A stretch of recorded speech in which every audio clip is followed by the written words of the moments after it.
अन्य एकादशी व्रतों की तरह षटतिला एकादशी भी भगवान विष्णु की पूजा करने और इस दिन उपवास रखने के लिए समर्पित है। भक्त अपने सभी दुखों और दुर्भाग्य को दूर करने के लिए इस व्रत को रख सकते हैं।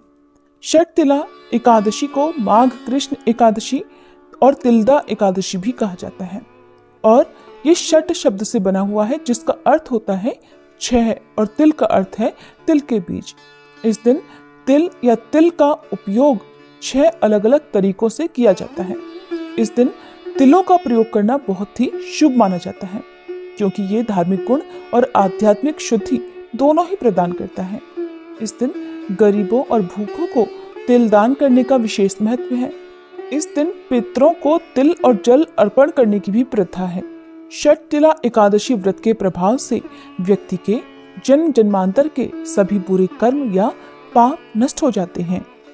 कहा जाता है कि आज के दिन जो व्यक्ति जितने तिल दान करता है उसे उतने 1000 वर्ष तक स्वर्ग में स्थान प्राप्त होता है।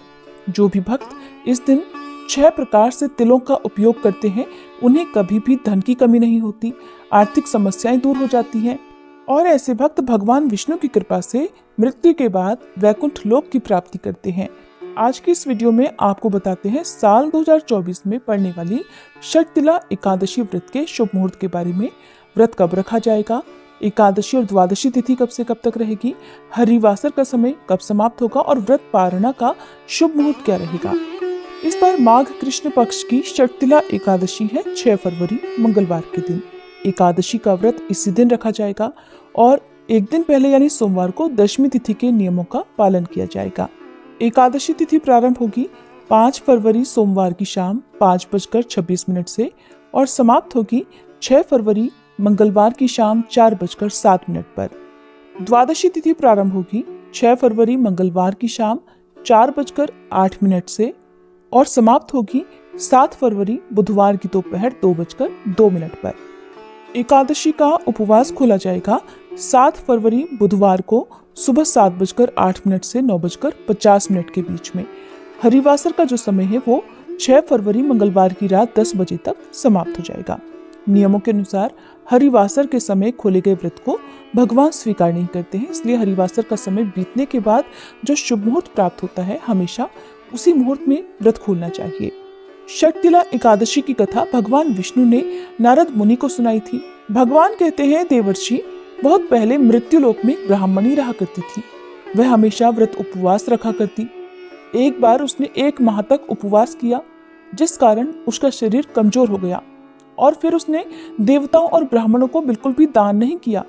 मैंने ध्यान किया कि इस ब्राह्मणी ने उपवास से अपना शरीर तो पवित्र कर लिया है, इसके प्रभाव से इसको वैकुंठ लोक भी मिल जाएगा, लेकिन इसने कभी अन्नदान नहीं किया है।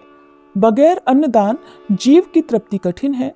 उस ब्राह्मणी के कल्याण की इच्छा से मैं एक भिक्षुक का रूप धरकर उसके पास भिक्षा मांगने गया। उसने मुझे बदले में मिट्टी का एक पिंड दे दिया। मैं वही लेकर वैकुंठ लोक लौट आया। कुछ समय बाद जब वह ब्राह्मणी शरीर त्याग कर स्वर्ग आई तो उसे यहाँ पर मिट्टी के पिंड के प्रभाव से आम के वृक्ष समेत एक घर मिला, लेकिन घर में और कुछ भी नहीं था। वह मेरे पास आई और कहने लगी, प्रभु, मैंने तो व्रत पूजन किया था, फिर भी मेरा घर खाली है। तब मैंने उससे कहा कि हे ब्राह्मणी, तुम अपने घर जाओ और जब देव स्त्रियां तुमसे मिलने आए तब उनसे षटतिला एकादशी व्रत का विधान पूछना। उस ब्राह्मणी ने षटतिला एकादशी व्रत का विधान जानकर फिर इस व्रत को किया और अन्नदान किया, जिसके प्रभाव से उसका घर धन से भर गया। इस प्रकार जो भक्त एकादशी का उपवास रखकर अन्नदान करता है उसके जीवन के सभी पाप नष्ट होकर ऐसा व्यक्ति वैकुंठ लोक में भी सभी सुखों को भोगता है। ये थी आज की वीडियो। अगर आपको जानकारी अच्छी लगी हो तो वीडियो को लाइक करके कमेंट बॉक्स में विष्णु भगवान की जय लिखना मत भूलिएगा।